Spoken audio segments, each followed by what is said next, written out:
I do like breakfast, but I can't eat a thing as soon as I get up. For a long time, I'd eat a simit, which is kind of like a bagel, to get something into my stomach, but in the long run it was getting more expensive and I would get hungry real fast. So I just started to make my own granola bars and the possibilities are endless.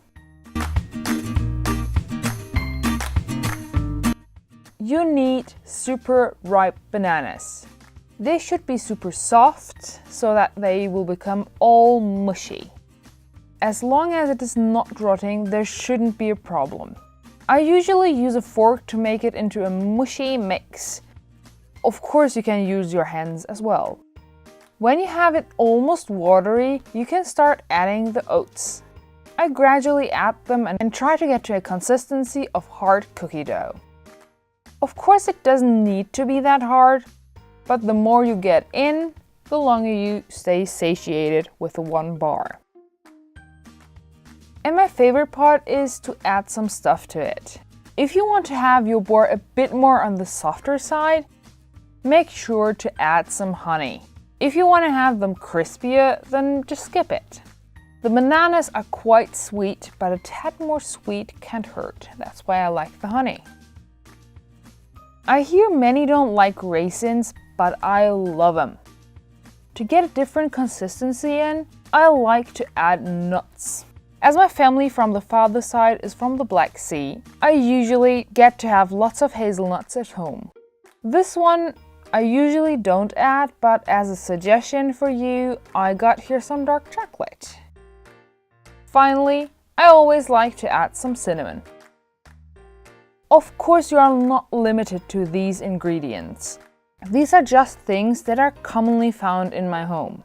I always wanted to add some sunflower and pumpkin seeds as well, but without the honey then. I chopped the chocolate real small here so that I don't have huge chunks melting in the oven. And as my raisins were pretty big compared to the size of the granola I was planning, I chopped them a bit smaller too. Just added a tad of cinnamon and crushed the nuts a bit. Mix this until it is incorporated and get yourself a metal baking tray. Pour the mixture onto the tray with or without baking paper. I just like to be safe.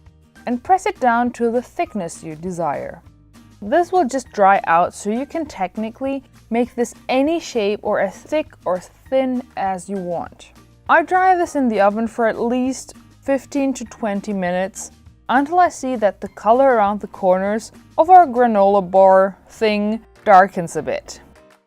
While it is still hot, I cut them to the pieces I want and get them directly on a cooling rack. If you don't do this, the granola bar will be soggy on the downside and nobody wants soggy granola bars. I usually just put them in a box and toss them into a freezer once they have cooled down completely. But for you, I wanted to make it a bit tastier looking and melted some dark chocolate, poured it into a plastic bag and made some chocolate stripes onto them. Of course, you can just dip them in and let that set too. It's really up to you.